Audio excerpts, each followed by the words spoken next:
After Russell, it's the thing that you love talking about. Let's talk about transfers. Deadline approaching, as you know. How much business would you like to do, and is a replacement for Nathan Teller potentially a priority for you? Yeah, I think there'll be probably quite a bit going on between now and Friday. I don't know exactly what's going to go on because some of it will depend on people leaving. Some of it will be trying to replace people that have already left. So yeah, we'll have to wait and see. Open to anything really, but there is time pressure now to get some things done, and I'm sure we will. But yeah, I think replacing Nathan is definitely high on the priority list, and we have a few options there currently, and we'll wait and see which one lands. And I couldn't tell you what's going to happen between now and then. I guess that's why people find it exciting. But before all of that, we have a game to focus on. We've had 3 really brilliant days of training. We're really, really pleased with that. And the lads' focus has been really, really good, even the guys who may be a bit uncertain about what the next few days brings, really. So, yeah, it should have been shut 4 weeks ago. It's not. It's going to shut on Friday, thankfully. And then it'll all be done. And I can stop answering questions about it, and you can stop asking. It'll be amazing. Sorry, I've got a couple more to ask you. I thought that was it. I'll just round it up for you nicely. Nathan Woods, is he one that you really like to bring in? I know you've worked with him before. Talks progressing on that one? I don't know. He's a player I really like. He's a person I really like. He done brilliantly well for us. And I think we would only bring players in we've worked in before if we really think they can make us better and help us character. And there is something to be said for understanding the work and really understanding it and being lived it for a long time and for a year. And the growth in him was incredible, but he's not our player. He's Swansea's. He's someone I've stayed in touch with, as I have done a few of their players, not because I want to sign them, but because they're brilliant human beings and the relationship we have. And that will continue whether he ends up here or he doesn't. It's not my decision.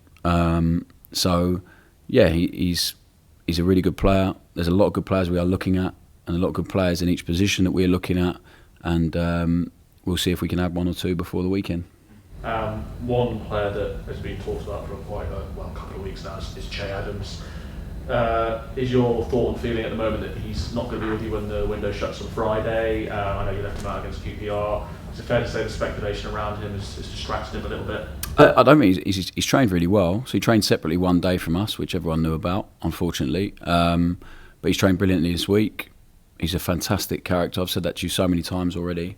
There's 3 scenarios really. One is we keep Shea, and everyone's happy. One is we lose Shea and we replace him, or the other one is we keep Shea and we maybe add someone else as well. So whatever happens, we'll be okay. So that's it really. I can't be any more open and transparent. I don't think anything has advanced since we last spoke. The club that came has gone away. Maybe some other clubs come to the table at some point. But until then, he's trained really well. It's been nice having him, and he's really focused. And if he is here, he will be involved in the weekend 100%. So with those 3 scenarios you just laid out there, the suggestion is that you will have someone come in regardless of whether he's... If we lose Shea, we can't lose Che Adams and not replace him. It would be madness this late on. So it has to be one of them 3 scenarios. If it's not and a 4th one pops up from somewhere, then we can talk about that at some point. But I really can't see any other way it plays out really, apart from one of them 3. Yeah. So in terms of incomings, centre half, someone to come in to replace Che, but also that first one as well, replacement for Nathan Teller. So that's maybe 3. You were speaking to Jason. You've got it all planned out better than me. But I'm just trying to work. Yeah, we'll have to wait and see. We'll have to wait and see. We could end up signing 3 or 4. We could end up doing 1. It depends who goes, who comes in, what happens between now and then. We want to strengthen. I think we wanted to strengthen certain positions before people left and injuries as well. Obviously, Jack's injury recently, which is nowhere near as bad as first feared, which is brilliant news for us. So, we'll have to. Honestly, I'm really open and ready and excited to see what happens. Not excited about all the chaos that's and noise that's gonna go around for the next 2 days. And also the amount of work that Jason's put in, the ownership group and ourselves and the recruitment guys, and how much work you have to do in the hope that something comes off is a lot of energy. So I'm looking forward to all of that going and just really focusing on the group and the team. And I think it will help settle everyone down. We've started really well amidst all the chaos. in terms of results, but we have a long way to go in terms of performance and improvement, and we're really excited about that. And the players we bring in will definitely help us do that. Let's talk about 3 players that are already through the door. Flynn, Ryan and Mason. Could any of them start from the beginning on Saturday, do you think? I know yeah, definitely. Yeah. I think all 3 could potentially start the game. So 2 of them, one of them worked with before, Flynn. Fantastic. I think he showed everyone on Saturday how when you understand what's being asked of you already and having played in it for a year and lived it, like it just fitted in straight away, and really had only trained properly for a day or 2. And he was furious. He missed 1 pass out of 115, which tells you the mentality as he was genuinely annoyed about that. And but he'll get better. He shouldn't have played that long, to be honest. He's been really unwell. But the game dictated that he had to come on at that point with Jack's injury, and I thought he did really, really brilliantly, and he'll get better and better. And Mason's a fantastic signing. Character, flexibility, he's versatile, pedigree, good athlete, good footballer, and hopefully we'll give him a chance to really show what he's got. And Ryan, it didn't surprise me how well he did when he came on. He's a really excellent player. We went through the clips with the team and the unit, and he's involved in so much of the good stuff in the last half an hour. He probably shouldn't have played as long as well, but he was chomping at the bit to get on the pitch. And he's going to be a really excellent signing, no doubt about all 3 of them. And they've really added to the feel of the group this week, and the noise, because it's quite a quiet group, and they're still finding their feet and still finding themselves again after a lot of disappointment. And so I think they're going to be really, and they're all good experience. Mason and Flynn are like early and mid-20s, and Ryan's a bit older, but still in a really peak age, really. So they've helped us add a little bit of experience and a bit of grit and a bit of like winning mentality, really. Last one from me, Sunderland on Saturday. Tough test? Yeah. I think any time you go to a stadium like it's a tough test. I really admire what Tony's done there, and in some difficult circumstances at times as well. Young team, really brave with the ball. Really impressed me last season when we played against them. And I got a feeling off Tony, he was just enjoying watching his team play, and it was good. We had 2 good games against them last year. They got some really good talent. It'll be a really tough game, as they all are, as they're proven to be so far. And the biggest test for us so far, to go there with that crowd, the same as at Hillsborough, to try and be the team we want to be, regardless of the situation, what's going on in the game, on Sky again. And we have to finish this little run of games strongly going ahead into international breaks. That'll give us a nice feeling and really get us prepared for what's coming after. Thanks, Russell. No worries. Adam? How ridiculous is everyone not knowing what's going on till 11 o'clock on a Friday night and kicking off at 12:30 on a Saturday? I mean, mentally for the players, as much as anything, that uncertainty hanging around so late. I don't know why we can't just shut the window at 5:30 or something, but at least you've got half a chance. But Friday night's going to be dreadful for you. Or maybe just shut it on Thursday even, huh? Yeah. Crazy suggestion. Stupid, isn't it? But, yeah, I don't know. It is really difficult. It doesn't help any club. No, it's really difficult. So maybe our team will change between now and Friday. We're travelling on Friday as well, so it's not ideal. So yeah, we just have to be open and be flexible, and it is what it is really. Like, I will keep moaning about it. It does get shut so late, but it's pointless, and it's not ideal. But we'll deal with it in the best way we possibly can, and the players have done as well. Like, they've been, a huge amount of credit to them and gratitude for how they've been with us, because some of them are really uncertain. Some of them have really, or feel they have really good opportunities elsewhere, and yet they've given us everything they've got. When they train, they're present, they're all in, which is all we can ask for. And the guys who haven't been quite like that for any reason have trained away from the group until they decide they really want to come back in. And that's not like a personal thing, that's just to be treated with respect and care, and it's purely professional, and they understand that as well. So we shall wait and see. Can you actually, having spent weeks dealing with the fallout of relegation from the Premier League on the player front, can you actually, as a manager now, start to sort of maybe even look forward to these dealings in the next couple of days? Because you've got so many out, you might actually get some in. So, and how much say do you have? I know Jason's, running the show, but how much of an input are you having in those players you want? Well, I think you can see the influence that I think me and Jason, obviously, we chat to the ownership group, but I don't think we'll ever sign a player that I don't like, and we'll never sign a player that Jason doesn't like. So we have to be really agreed on it. And I think I've got the job because I think we both share a huge amount of similar values on what's important on a football pitch and what we're looking for in players and the profile of players. So I think we will agree on a lot. We definitely we challenge each other on a lot as well. And by the time a player comes in, we'll both be really agreed on it, and as will the coaching staff, and we have a lot of conversation. And I think we are excited to see what we can add to the group in the next few days. Also a little bit worried about what we might lose as well, but that's part and parcel of it. But I think we started pre-season with 28 players in the group. We've lost 13, 12 or 13 and brought in 6, I think it is. It's been a huge amount of change. I'm so pleased the way, and change can be really messy often, so I'm really pleased with the way everyone here has navigated through that. Because it hasn't been easy, like it's been quite difficult at times, but I think everyone's navigated through it really, really well. And we've just tried to give everyone, whilst they're here, as much information, as much clarity as we can. And if they move on, we can look each other in the eye and say, you know, we gave it our best and they gave it theirs. And I think that's the best thing for any coach or player, is that you can leave knowing that you've given it everything you've got. And the rest will take care of itself, really. So I'm looking forward to it shutting. I'm excited about what can happen the next few days. Then I'm really excited about growing the team, improving the team, developing the team individually and collectively, and just building on what we started. Roman and Lianco, the latest two to go out on loan, leaves you a bit thin on the left hand side, possibly. Is that something? Would you like to have kept him, or does he need to go and do something else, and you find another potential competition for Ryan? Yes, I think we have one in the building. I think Juan is. I know he's had injury problems, so it's maybe easy to forget about him, but we shouldn't, because he's a fantastic player. So he's back training full time now. He's tenacious. He's technically really gifted. So we have really good competition already there, I think. And play both sides. yeah, we have. He's a natural left back, but he can go both sides because he's very good technically. So now he's pushing Ryan really hard, and Ryan knows that he's breathing down his neck, and we need to get Juan some game time between now and over the international break if we can, and really build his minutes up, and then we'll see where he's at. So yeah, I'm not worried about that at all. I think it's a good move for Roman. It's a good move for us. I think Roman's an excellent player.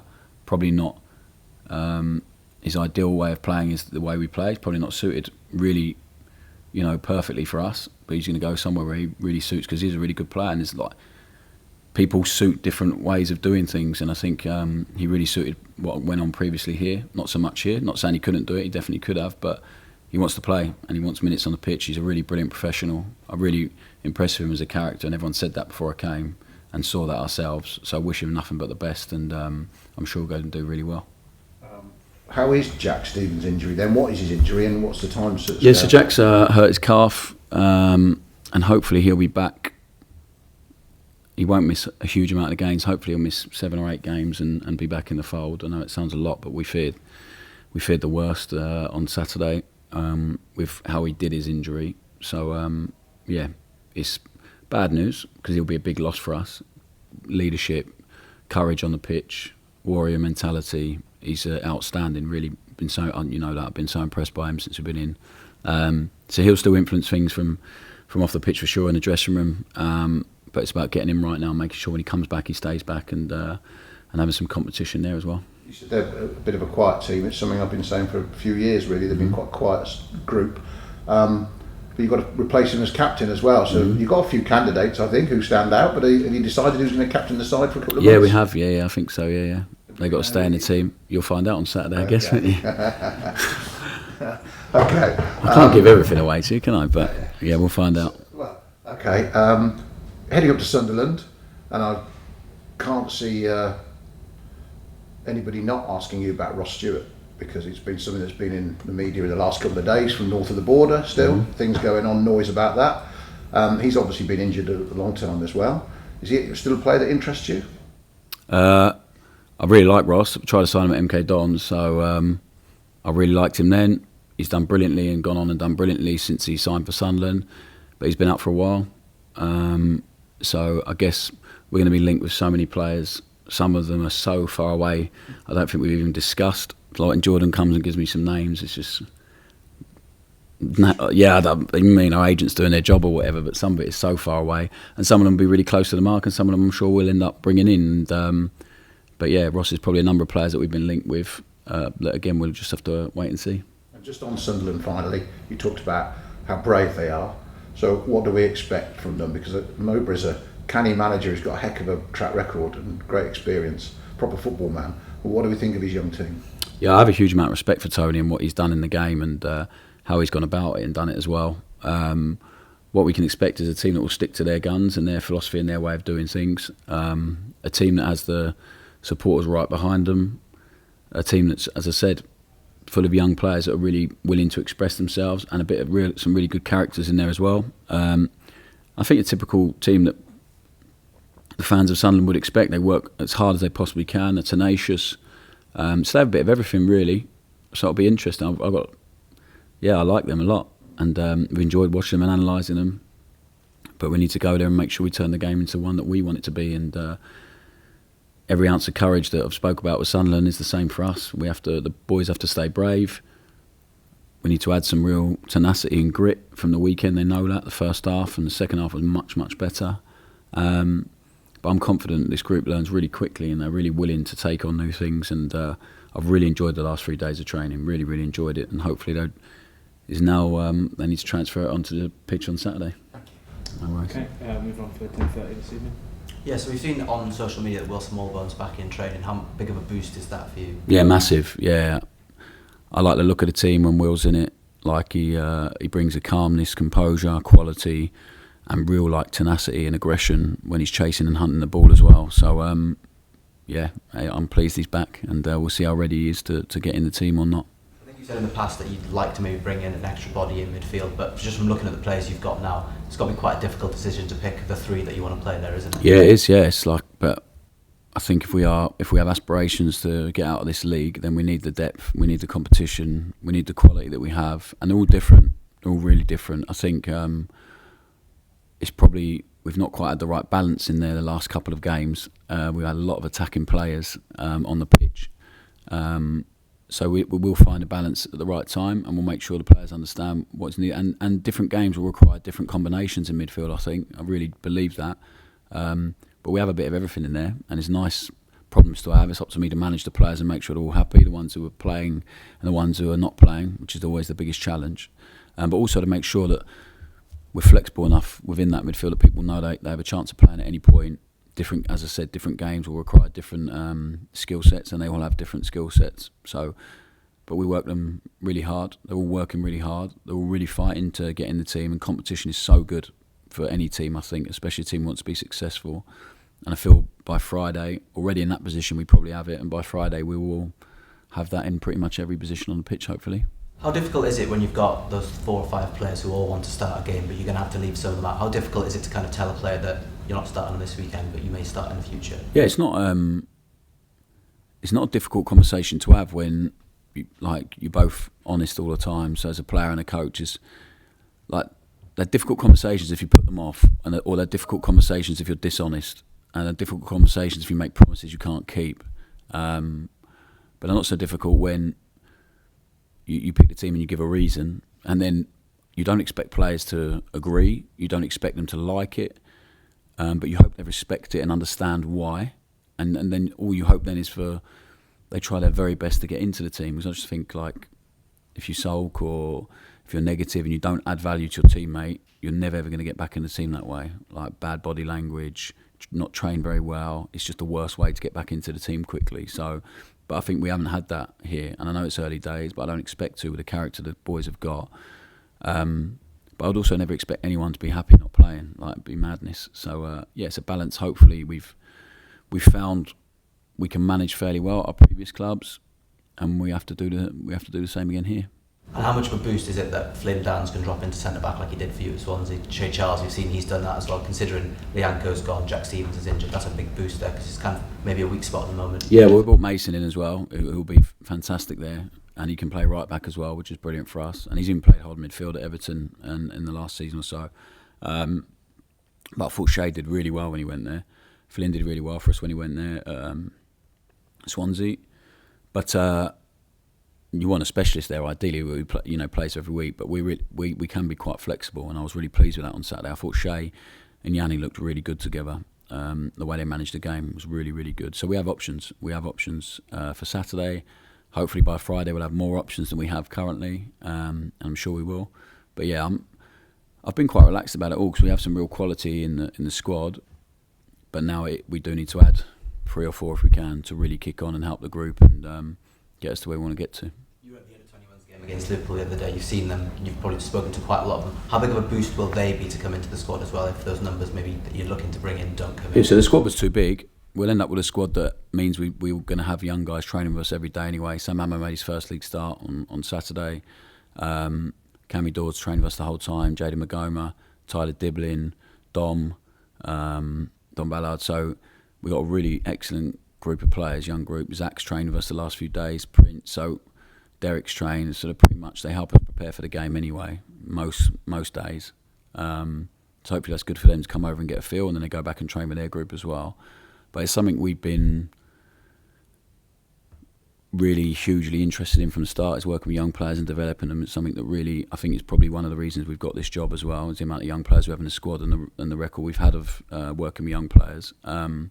So yeah, they're going to be hugely important. I loved Braggy the other day on Friday, just getting on the ball, even after a few mistakes, the courage to get on the ball again and keep receiving it.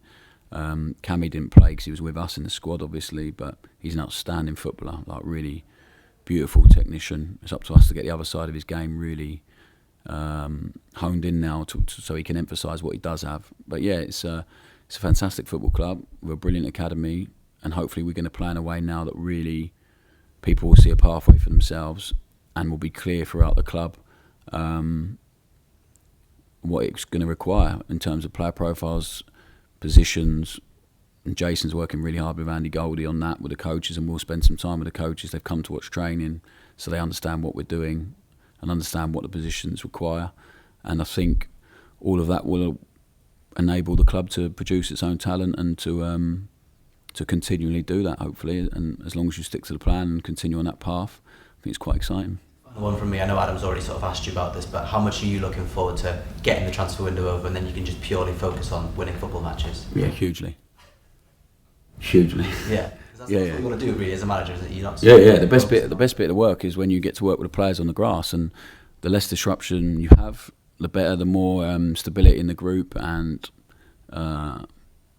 less noise, and the bigger the focus is. So, like I said, I think we've navigated through this window as a club really, really well through the change since pre-season.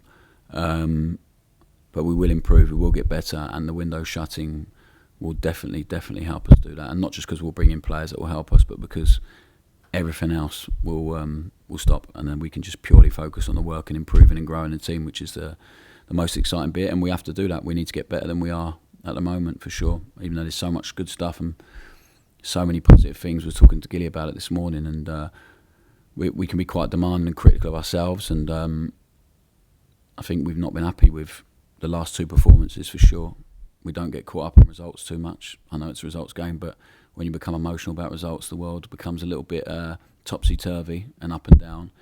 But we've been purely focused on the process, and the performance hasn't been quite good enough for the last two games, I don't think. So we have to get better than that. But despite that, the lads have found a way to win. Character's there, togetherness is there, which after last season was probably the one thing I was really worried about. It would take a real time to build that, but they are there with that. They're so together. They really believe in what we're doing. It's not looking perfect, which is our job to make sure we get better. So that's why we're critical of ourselves, not the players. We need to work on other stuff and improve it. But the players are giving everything they've got. And after the disappointment of last season and all the disruption, the change this season, that's incredible that they're doing that and then really fighting for each other. And we're going to need that.